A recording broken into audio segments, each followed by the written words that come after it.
I want to take the time to, ask everyone to go over to the Telegram and join the Telegram community.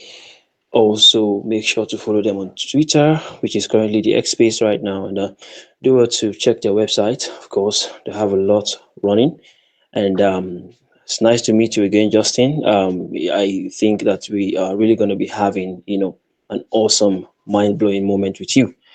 So we have our guest also, McDavid, who is also part of the team. So in a couple of seconds, they would be introducing themselves to the community.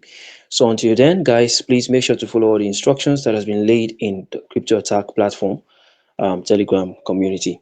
So I'm going to give the time to our guests to give a brief introduction of themselves and also, their responsibilities and role in, in building the project so far. So who goes first? Yeah, I think we can get our guests to go first. David, do you want to start? Yeah, for sure. Good morning, everyone from California, GM. I'm McDavid. I'm heading up go-to-market for Aperture Finance. I've been with Aperture since the very early days of the project 2.5 years ago. And this is an exciting week for us because we are TGEing on Bybit on a Friday. So it's a full 2.5 year journey coming to a close here. So very exciting. And for those of you who aren't familiar with Aperture Finance, Aperture is basically building in this sort of AI-powered intent space. And what we have today is this platform that we call Liquidity Intents. But basically what this means is we use solvers to help LPs on concentrated liquidity dexes like Uniswap v3 or pancakeswap. We use solvers to help these LPs get better pricing and better execution. We're really catering to a DIY DeFi user, or in this, with the current iteration, a DIY LP. You hear a lot of people talk about these sort of automated vaults that have, a protocol will cook up a strategy and you kind of just opt into this strategy and you're along for the ride. That's at Aperture, we're kind of taking a different approach, and we're trying to let users, harness the power of intents and solvers to execute strategies on their own. We're here to empower the users who already have their own view on the market, and they just need help automating things. They want to have the same level of tooling that the trading team at Wintermute would have, or the trading team at some other prop shop would be able to leverage on their own. And we're here to just sort of give that to them, do an intuitive front end. And yeah, that's Aperture Finance. And yeah, I've been doing go-to-market, which is really a catch-all for everything from products to marketing to business development to fundraising, you name it. And yeah, our token APTR launches on Friday. We've got restrictions applied, not financial advice, blah, blah, blah, blah. But there's an IDO going on Bybit, as well as one of the Mantle native launch pads. I'm blanking on the name right now. But yeah, there's a little bit of last minute opportunities to partake in the APTR token launch if you're not in a restricted country. And yeah, thanks for having me today. That is the end of my spiel. That was awesome by David, and thanks for the introduction. Yeah, so Justin here from NvirWorld, non-founder global CEO. And at the end of the day, we had a very exciting week as well, where we launched our L2 called Neural Network, of which, we are trying to rewrite the content and application layer with interoperability as well as modularity. And aside from that, we also have other initiatives like the Neural Launchpad. They'll be featuring, top global projects in coming weeks. So super excited for that. And, today really excited to be here with McDavid for this, very exclusive AMA with regards to the, 444 APTR airdrop campaign. Yeah, plenty of opportunities for everyone. But I think I did catch something from Mr. McDavid talking about the token launch. I think is there any possibility for maybe a member from a restricted community to be a part of this offer, or is there a way out?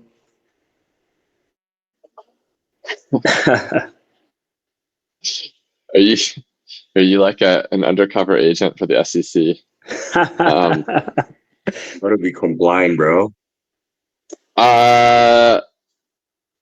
It, I don't know how to answer that question. But I would say if you were hypothetically, as long as you're not physically based in one of the restricted countries, you can participate on the IDO platforms. And of course, you can buy the token when it launches on Friday on any decentralized platform or centralized exchange that has liquidity. All right. Okay. So I'm going to take that. I'm going to take that burden off you right now. We'll go quickly. We're going to go quickly to the business of the day. Thank you guys so much for that awesome introduction. Of course, talking about Aperture Finance and NvirWorld. So we're going to kick off now by asking the question: what is Aperture Finance and also NvirWorld? What are you guys trying to achieve respectively? Maybe I can take that one first, if you don't mind, McDavid. Yeah, so I'll go at Envirworld is relatively straightforward. So, with our neural network, we hope to tackle, key issues in Ethereum, of course, and the wider blockchain community. And so with this focus on, security, decentralization, and interoperability, we hope to, present this very appealing option for developers to create reliable and scalable DApps on our network. And of course, the goal is definitely to be one of the first roll-ups targeting the next generation of social and gaming DApps. And in addition, we hope to, add DeFi liquidity to drive up our TVL, such that all these different DApps can potentially be onboarded on neural network. And so aside from neural network, we are also trying to onboard top global projects on our launchpad, such that we render our marketing expertise in the Asian market and then providing all this help to top global projects outside of Asia, and together grow with this launchpad projects. How about you, McDavid? What's the vision or goal of Aperture Finance? Yeah, so the platform we have today is very much catered to basically connecting these LPs with solvers. But our long-term vision, what we're building towards, is a more generalized intent infrastructure for DeFi users at large. And kind of essentially the way we conceive of this happening is that we already have sort of like a primitive LLM, like a chatbot. I know some people call these AI agents, but we've just been calling it like a chatbot interface. But yeah, our goal is to basically transition the primary front end for Aperture will be this chatbot, and users will basically work with the chatbot to like declare what their intent is, like what they want to happen on chain, and then our chatbot will be trained to translate this into a domain specific language that we've written for intents. And you can think of a domain specific language as like a codified language that you can place on chain to make things official, essentially. And there's a lot of these DSLs, as they're called, that exist already. The one that we would write for intents will be like kind of optimized for readability. So you could imagine you're talking to a chatbot, and you're kind of coming up with this. You're like, I want to remove liquidity. I want to like pull out of Aave and like deposit into this liquidity pool once X, Y, and Z happens. And then the chatbot will basically put this into the DSL and mirror it back to you for you to approve. But unlike approving like regular payloads or something you see on MetaMask, this will be something that's very readable. Even like a normal retail user will be able to read this language because it's written in basically plain English, a standardized format of plain English. And yeah, the idea is from there. This codified version of your intent could be placed into like a mempool where a permissioned group of solvers, like trusted actors, could view your intent, and they could all propose various solutions. Aperture would then verify their proposals and rank them through various mechanisms, and the winning solution would then be the one that we would execute and post on chain for the user. The solver would take a fee for doing this, and the assets that the user was hoping to get would end up in their wallet at the end of the cycle. So yeah, that's essentially our kind of vision for this kind of like AI powered intents platform. And really, when we say AI here, I think we're not trying to be too fancy. This is literally just, we are of the belief that most front ends, whether it be for crypto or just regular Web2 things, will turn into a chatbot in the coming decade. That's because it's way quicker to build. It's way quicker to work with the chat, like interact with the chatbot, than it is for a developer team to spin up a new front end with new knobs and buttons and sliders for every kind of niche use case you could think of. So yeah, that's basically the vision for Aperture. It's like you're gonna come to our platform, and there will still be a regular front end, but primarily users will interact with this chatbot to work out their automations. Yeah. That's an awesome piece of information, Mr. McDavid, Justin. You did mention the chatbot, which sort of make a lot of it's really drops down or waters down a lot of efforts that is expected from any user when it comes to navigating through the website or the platform or doing some sort of transactions. So I think this sort of brings me down to this question about some of the unique features that your chatbot actually offers to its users, and how do you ensure that your chatbot provides accurate and up to date information about the cryptocurrency market? Yeah, that's a good question. So a couple of things there. The main feature set that our chatbot has that we've trained on thus far is mostly around analytics. The original idea for the chatbot actually wasn't, well, we were thinking about execution eventually, but the original idea was that we were trying to build out our analytics suite. This is something that the LPs asked for. And what we mean by analytics here is what is my P&L for this liquidity position on UniV3? How would this have compared to if I had just hodled the assets? How would I have done if I had been in a different pool than this one? These kinds of questions. We were realizing that there were too many edge cases for how the LPs wanted to view this analytics data, that it would be hard to make a front end that was comprehensive. So we're let's see if chatbots can be the solution here. And that was kind of the MVP that we ran with. And the data there is specifically piped in from subgraph data that we've cached or will pull on behalf of the LPs. With regards to execution, so currently the same way that we're checking Oracle pricing right now is probably how the chatbot will work in the future. But if you're an LP today, you can come to Aperture and say, hey, once ETH hits $5,000, rebalance my liquidity position to be 80% ETH, 20% USDC around this future spot price.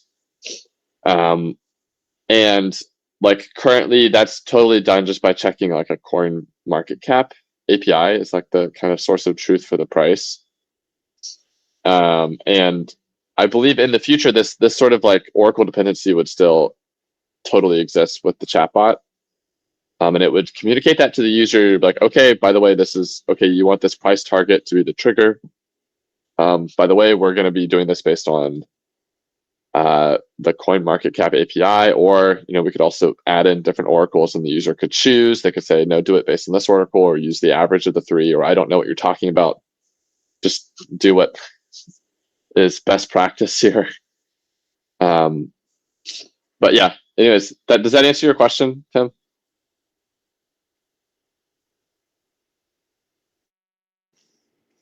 Yeah, I think it does. I think this sort of brings me down to I was wondering, about NvirWorld, talking about, because I know you guys have a lot of plans down the pipeline, and Mhm. I'm really sure that you guys have some objectives that you want to really meet in the future. So, how does the platform, handle increasing numbers of users and transactions? Of course, that's why we're currently doing the marketing right now to get the project known to, known globally. So, how does the platform handle increasing numbers of users, transactions, and also have you actually, implemented, load balancing and catching mechanism to ensure, should I say, optimal performance during, peak times? Right, 100%. So, right now we are still at the early stage of onboarding all these like different projects, definitely across your social as well as gaming. So, there's a reason why we actually picked like, OP Stack when we selected the roll up, just because we understand that, OP Stack was trying to solve this problem of scalability as well as interoperability. So super excited for the super chain later on. So for us at Neural Network, what we hope to achieve right now at a very early stage is that we want to onboard all these different projects, and we are ready, for the, handling all this like network traffic in terms of latency wise, everything. So load balancing as well. So, we hope that via all this like marketing campaigns, as well as, more outreach via events and whatnot, grant provision, we hope to onboard the best products. So, you don't have to worry about all this load balancer or network traffic, just because, we are ready for the scalability part.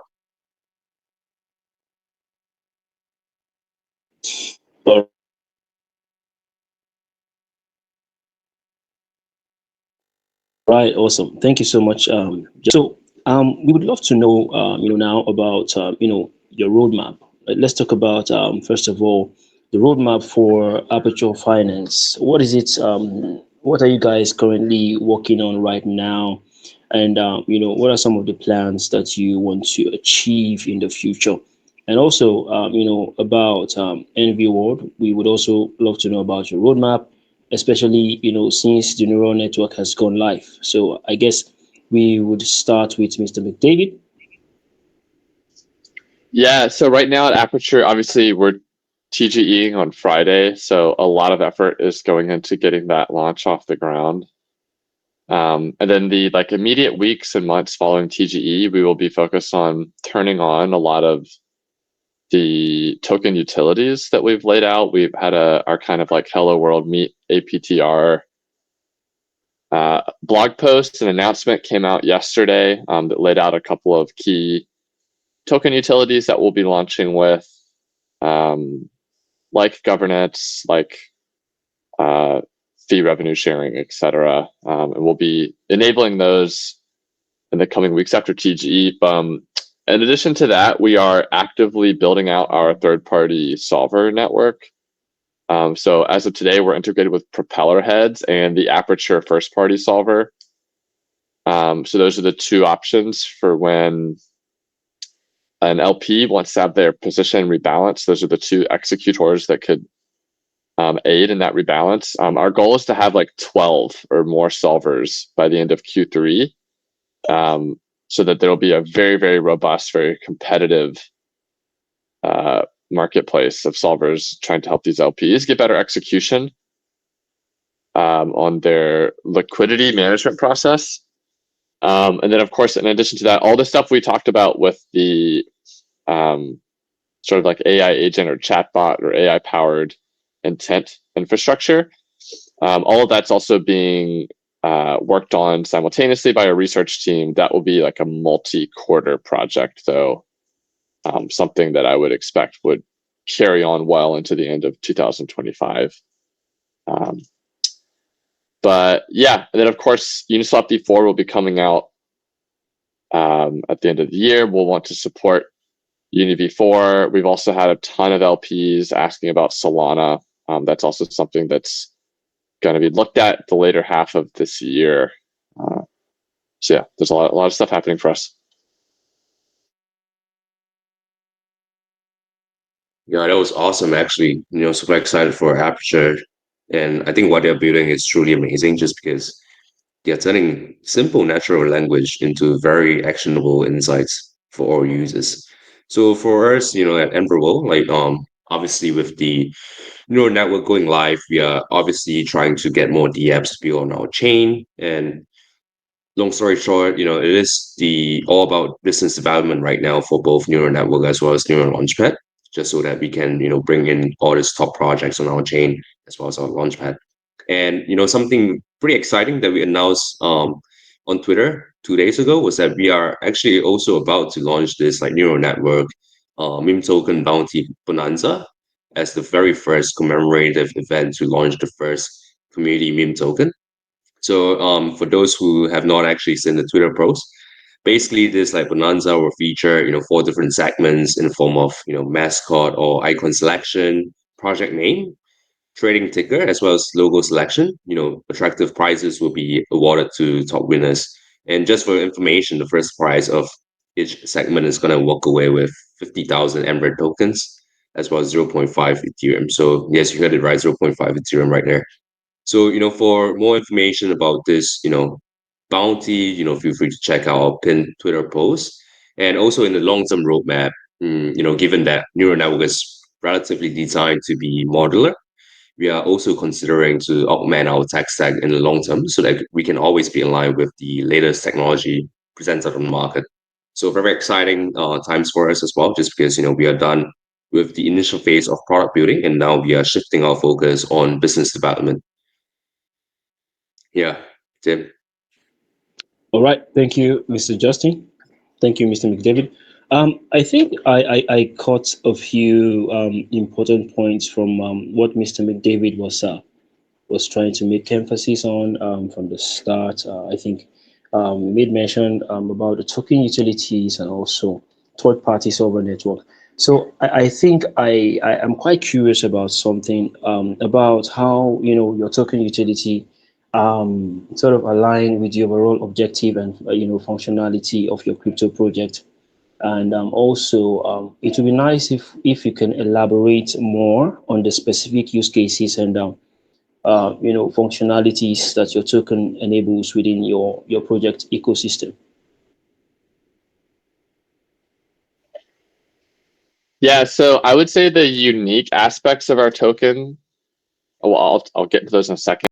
I'll just briefly cover the very kind of basic table stakes token utilities that we have. Obviously, governance and protocol fee revenue sharing, which will be very controlled by governance.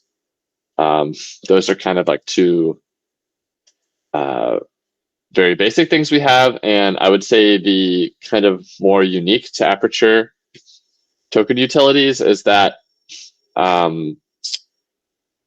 we will also be enabling like fee payments to be done in APTR with a discount. Just similar to how, like, if you've ever traded on Binance, the centralized exchange, you can pay for fees, I think, in BNB. At least this was the case on Binance US a couple of years ago. And you would get a discount. So we'd have something similar for any of the DeFi users of our project now. They could pay an APTR and get a 20% discount.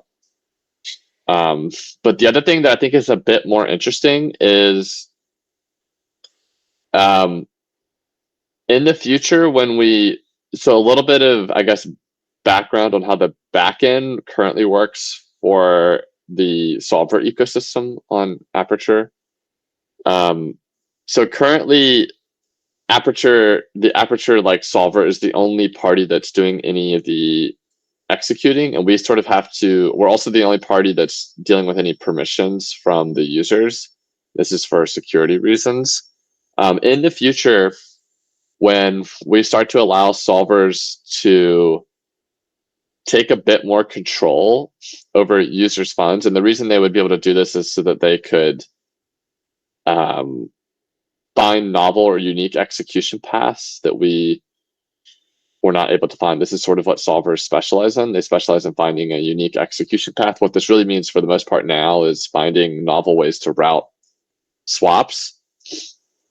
But in the future, when solvers are doing a bit more than what they currently do on the Aperture ecosystem, we will require them to stake APTR and ETH in order to have access to our mempool of these intent declarations. And that is because in the event that the solver either maliciously or not maliciously, they just like fuck up something, and the user somehow gets a less than desirable outcome, we would have a mechanism to like compensate the user and slash the solver. And so APTR will be one of the assets they have to stake in this ecosystem. Yeah, so that's probably one of the more Aperture specific or unique token utilities that we'll be rolling out in the future. Oh, okay. So, I'm sorry, Mr. McDavid. I think there is also another potential question about, these third-party solver networks. I'm talking about, challenges that may arise, with, when integrating multiple third-party solver networks, into your project. How do you address, those potential challenges or conflicts that may arise in this case?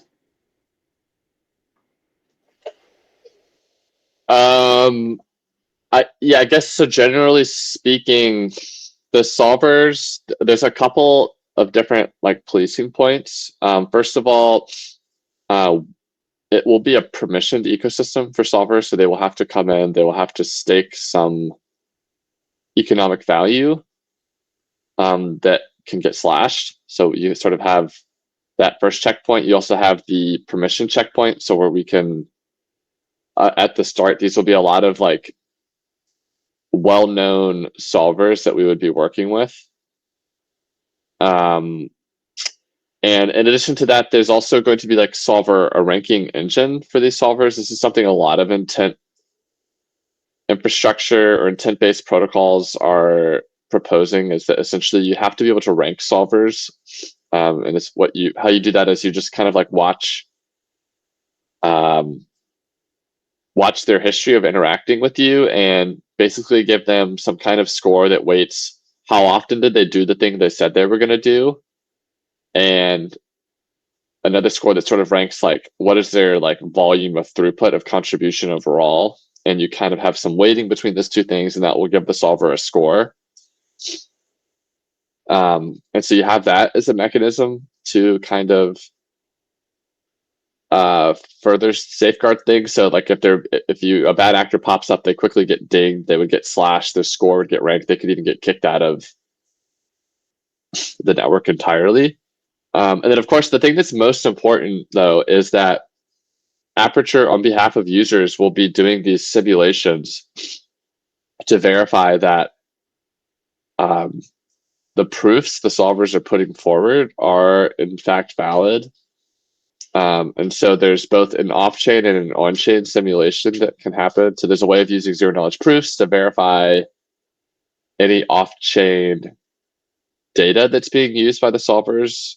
You can use zero-knowledge proofs to verify that is like everything they're saying off-chain is in fact true and valid. And then also on-chain, you'll have to simulate the proofs, the routes the solvers are taking to execute on the user's behalfs. So across all of these different kind of safeguards, we think we'll have a pretty robust solution for users. Of course, you still need to have like funds set aside, like insurance funds. You need to be able to slash. You need to have a way to compensate, and when there is an edge case and something goes wrong. But yeah, that's sort of our general kind of like design mechanism for safeguarding everything with the solver network. Awesome. Thank you so much. That was absolutely amazing, Mr. McDavid. Mr. Justin, about NvirWorld, I think one of the potential, because I think you did make mention of, should I say, the neural network. So I think one of the major challenge that is being faced, I think from my own perspective, or should I say experience, is overfitting in the neural network. So could you explain maybe any regularization strategy that you have actually implemented to prevent such let's say overfitting in the neural network? Yeah, of course. Yeah. So actually, our developers are working really hard to work on such issues. So at the end of the day, like, what we are trying to do right now is that we are always, constantly updating our tech stack if the need comes. So end of the day, we are very modular. So basically what it means is that, we are trying to find, better suited, layers such that we can always, address this problem. So we are thinking about, incorporating your settlement layer or your data availability layer, especially I'm a huge fan of, Celestia. So we might be doing that, but, that's currently still in the planning process. So with regards to your question, I guess, with all these like different layers being, inputted, I think that would actually solve, a lot of issues that you have brought up.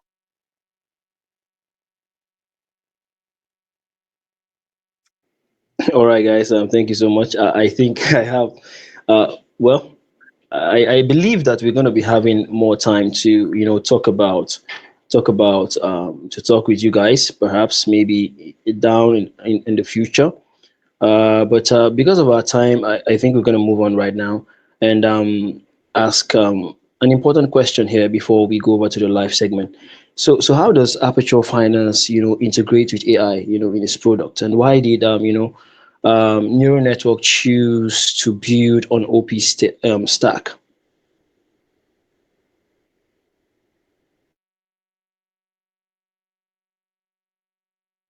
Like David, you can go for it. I was trying to point off to you. So was the question why Aperture integrated AI? Maybe like how do Yeah. you guys like integrate AI? Oh, Much? how? Yeah.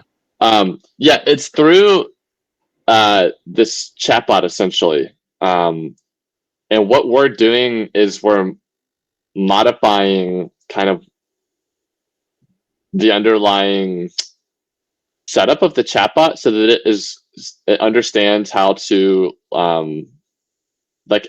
interpret like LP specific data questions. So it needs to understand like when someone is asking about P&L, when someone's asking about loss versus 50/50 hodl, it needs to accurately interpret what that means, and then it needs to be able to like specifically retrieve unique data that we have trained the chatbot on to provide analytics information to the LP. So that's kind of like the very early version. And then, of course, in the future, we will be training this chatbot to translate natural language into a domain-specific language that we can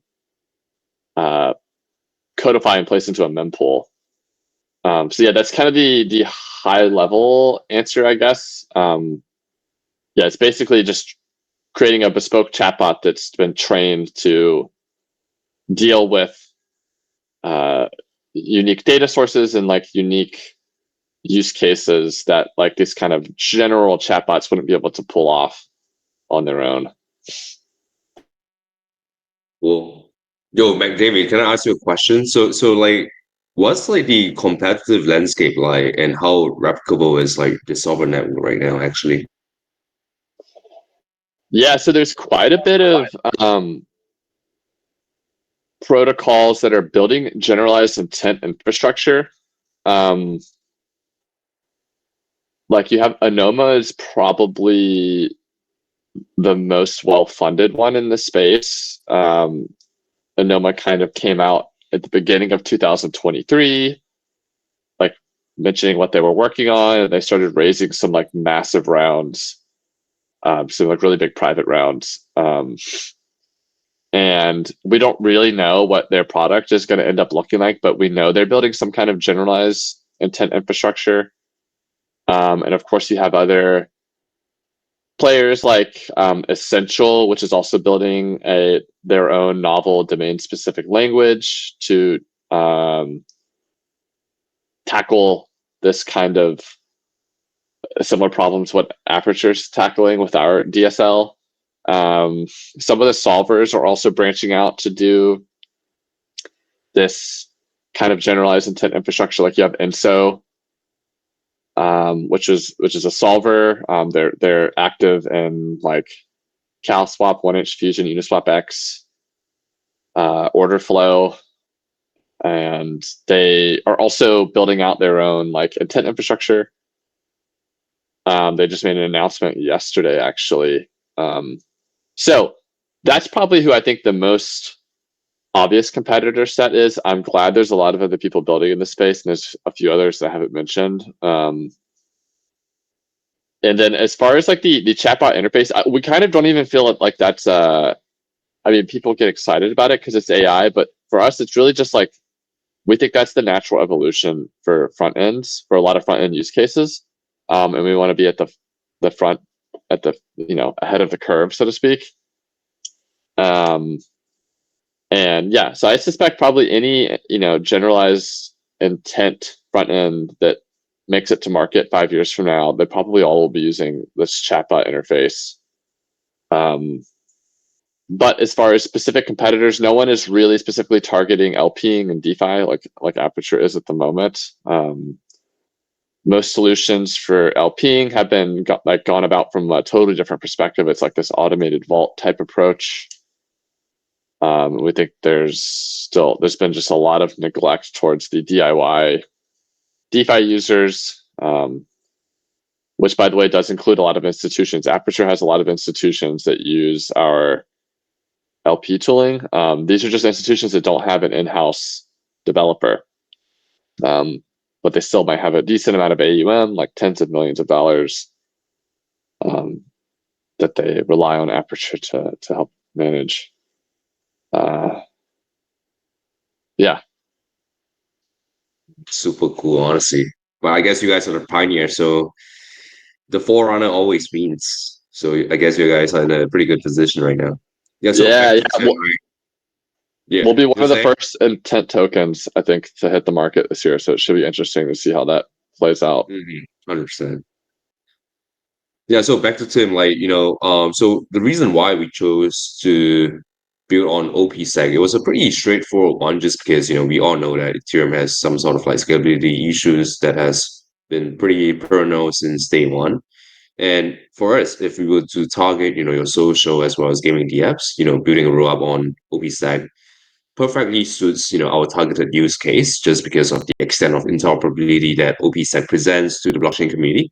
And obviously, at the core, Optimism's OP stack, they address the critical need for scalability through, your optimistic rollups. And by processing all these like transactions of the Ethereum chain, we know that, OP stack actually enables a much higher handling of, volume. And in addition, what I think was very compelling was the fact that, like the number of developers on Ethereum, it is always the highest. So given that OPSec is like 99% EVM compatible, so this would, just mean that the migration to, OP chains for all these like Ethereum developers would be an easy one.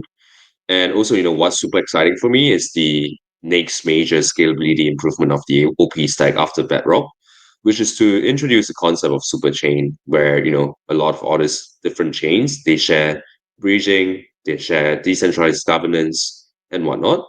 So with this launch of superchain, it would potentially merge your OP mainnet as well as other very prominent OP powered chains like Base, OP Mantle, Zora into a single unified OP chains. So very excited to be part of that. So that was the reason why we actually went with like OP Stack instead of trying to build our own ZK EVM rollout, which I thought was pretty cool as well with ZK technology. But at the end of the day, the ecosystem might be more standalone if you're in the ZK EVM space. Back to you, Tim. All right, that's absolutely amazing. I think we are sort of delving towards the live segment. So I want to say a very big thank you to you guys, Mr. McDavid, and also Mr. Justin for giving us answers to such amazing answers to our questions. So we'll be talking about the your airdrops because I think quite a few are actually interested to know more about NvirWorld and Aperture airdrop campaigns. Yeah, sounds good. I'll take that. Yeah, so basically it was kind of interesting because I approached, Aperture Finance back in April. And over the past 2 months, we've been supporting Aperture Finance, marketing in one of the key Asian markets. So that was very exciting. It was very fun working with the Aperture team. And, basically, in return, to commemorate the launch of Neural Network, we've partnered with them to, as one of the few partners doing an airdrop campaign. I believe like there's one more. I'm not too sure, but I saw like CoinMarketCap doing it as well. Doing it as well. And this airdrop campaign is just for Enver token holders in our case. And in case you didn't know, the 44444 APTR airdrop campaign started a couple of days ago, and then the final and one and only snapshot will be taken at 6 a.m. UTC on the 30th of May, which is I guess in a couple of hours. So as for distribution, as what David said, they will be going to Bybit on the 31st. So for the distribution for us, it'll be via, Arbitrum network, and it'll be done momentarily after, their listing on top centralized exchanges. I believe they are going on a couple. And, with regards to the requirement, so if you want to be qualified for this airdrop, you got to be holding on to, 100,000 Ember tokens, ERC21s on your non-custodian wallet so that we can actually track, the number of tokens that you have. And for those who are using Exchange Wallet, if you want to be qualified for this airdrop campaign, feel free to transfer to your self custody wallet. And we'll be, doing this airdrop for a maximum of 1,000 Ember token holders. You'll be getting all this, tendies, or they call it goodies on the 31st of May, momentarily after Aptua's listing. So remember, the snapshot will be taken in a couple hours. So, fast fingers only, and then, be sure that you are qualified for this campaign. And once again, this is not an investment advice, and please always conduct your own research as well as due diligence. But super excited to be with Aperture Finance today, and really thankful for the airdrop campaign as well.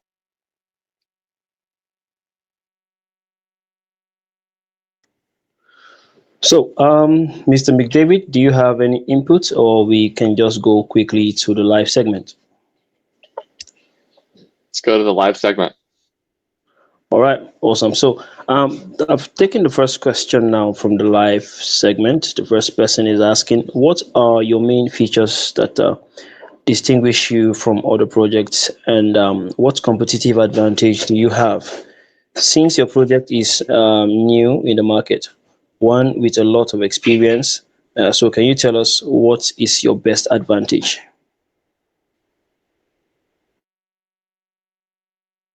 Yes, for you, McDavid. Well, we're not that new. So we've had products in the DeFi space since I guess February 2022 is when we did our first launch. Previously we used the kind of general liquidity automation tooling was used to create vaults. So we had a long and at times successful go as like a vault maker in DeFi. But at the end of 2022, we sort of decided to pivot towards this kind of like Uni v3 problem set.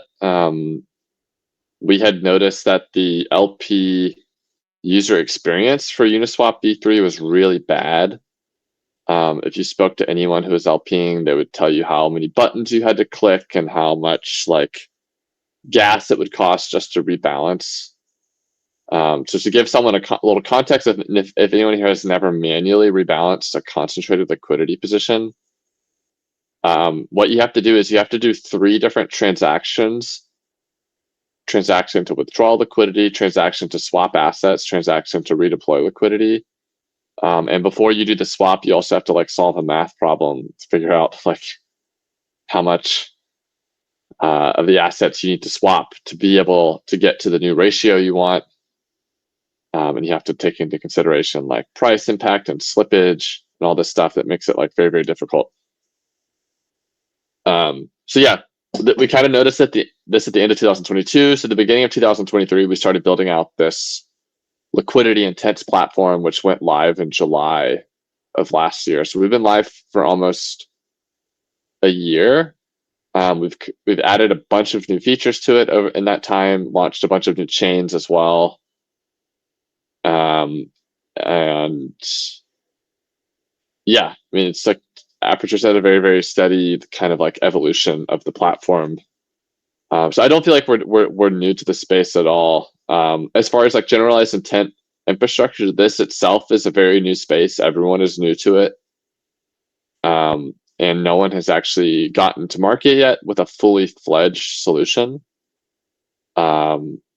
So we're excited to be in that kind of arms race alongside a lot of these other good names like Anoma.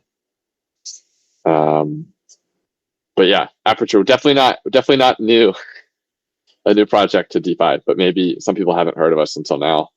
I guess like new project on a centralized exchange or a DEX, but of course they're not new.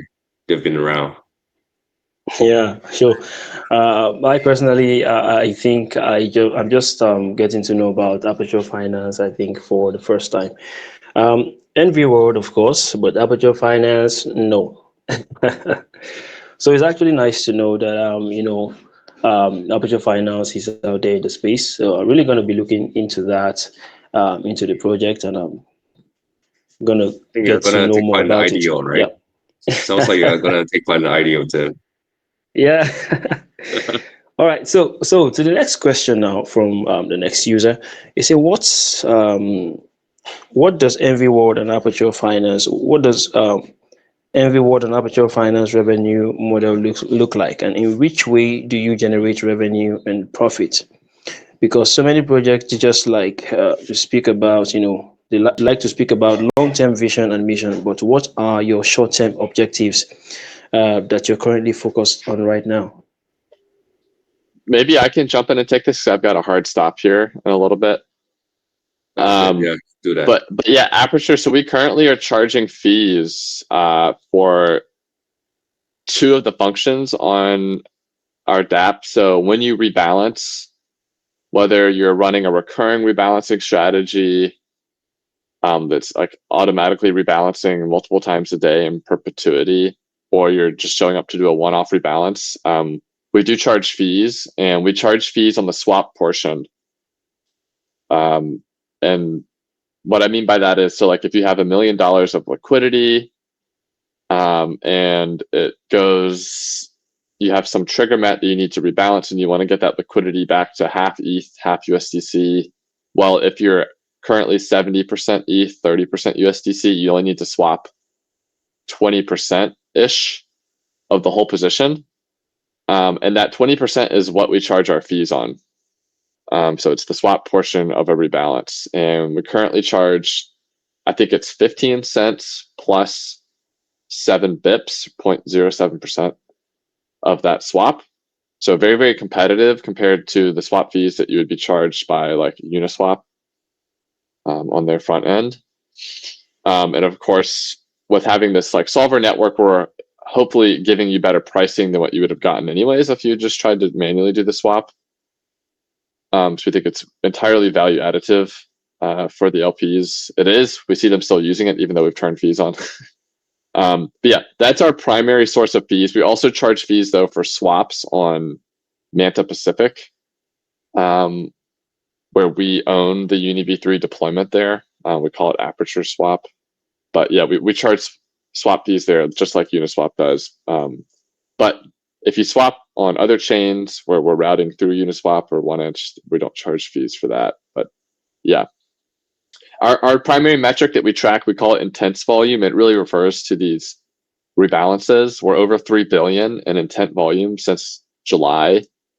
And on average, about a third of that volume corresponds to a swap. So you can think Aperture would be making, since launch, we would have made 7 bips on $1 billion of swap volume, which is definitely not an immaterial amount of revenue. And I think we're on pace to do like 9 billion of intent volume over the next 12 months. So that would be like 3 billion of swap volume that we'd be charging 7 bips on. So yeah, that's Aperture's current fee setup. We will obviously add fees in the future as we roll out more of these intent-based features, and that value should both directly and indirectly flow back to APTR token holders. Restrictions apply. That's good. Yeah. Hey, McDavid, we do have to actually go right now. Do you have a hot stop? Yeah, I do. I need to prepare for my Sounds next. good. Do you want to give like some closing remarks in that case? Yeah, thanks for having me. And obviously, just to repeat for anyone who's new here, Aperture, our token APTR is TGing on Friday on Bybit. There are a couple of airdrop campaigns still going on and some IDOs still going on. You can check out our Discord or Twitter for more information on that if you are in a not restricted territory. But yeah, man, thanks for having me. And Thank you, have a good day. Yeah. All right. Thank you. Yeah. Thank you so much, Mr. McDavid. Yeah, Tim. So I guess like I'll answer that question and then we can probably do a closing remark. How about that? Yeah. Yeah, so for, as always, for any mainnet, I think the main, revenue would actually come from the gas fees as well as transaction, right? So we are pushing really hard for that. And obviously we have been talking with this. So we have this partner actually. It's like 99.99% confirmed already. So at the end of the day, they'll be, pushing out this like operating system whereby their wallet is leveraging on the accounts abstraction technology of which, Enver gas token will be used. And then at the same time, I think like the main revenue would actually come from the launchpad, just because we are providing a lot of like marketing support, operational support to those guys right there. So especially also for our incubator program, if we actually successfully incubate a project, we'll be getting around like 1 to 5% of the token supply of that project, and then we'll be using that to buy back our Enver token.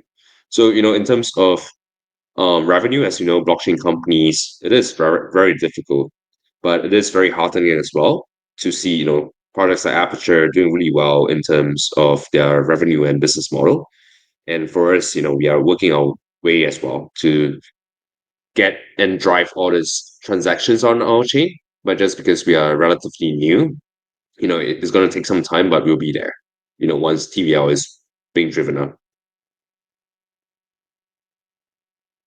Yeah, All back right, to thank you, you so Tim. much, Justin. And want to say a very big shout out to Mr. McDavid, even though he's not here. Has a quick schedule to catch up with.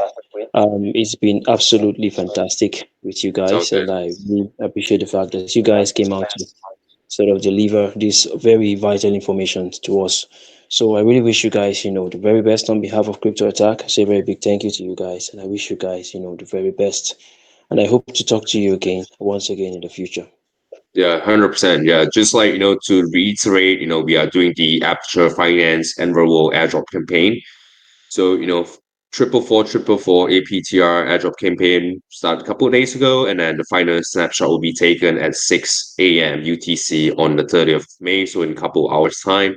And, for distribution, it will be happening on the 31st of May, via Arbitrum Network momentarily after their listing on top exchanges like Bybit, as mentioned by Mr. McDavid. And also, with regards to the requirements for potential holders of Enver token who want to be a part of this airdrop campaign, you got to be holding 100,000 Enver ERC20 tokens on a non-custodian wallet. And at the same time, a maximum of 1,000 holders will be airdropped with the goodies on 31st May. Yep. So once again, very thankful for Aperture and for Tim and Crypto Attacks to be hosting this AMA. And above all, just want to reiterate that this is not an investment advice, and please always conduct your own research and due diligence. All right, I think we are good for now. And thank you guys for once again conducting this amazing AMA. I think we learned a lot from Aperture Finance, and till next time. Thank you guys. See ya. All right. Thank you, Mr. David, and have a very good day. Yep. Later. Bye.